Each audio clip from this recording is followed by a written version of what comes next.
কি ডেঞ্জারাস রাস্তা, বাপরে বাপ।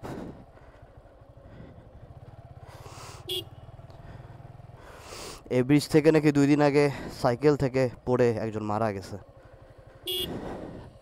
খুবই ভয়াবহ ব্রিজ।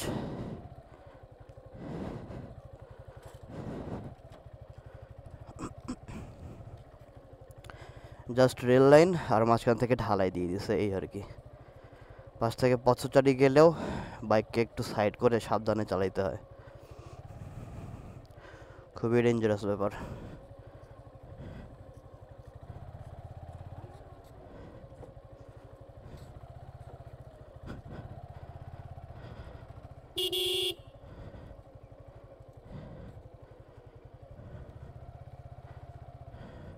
আমরা একজনকে এখানে রাখে দিছি, আরাফাত ভাইকে। উনি বাইক টাইকদেরকে আটকাইলো, তারপর আমরা পার হইলাম, নাহলে ঝামেলা হয়ে যেত।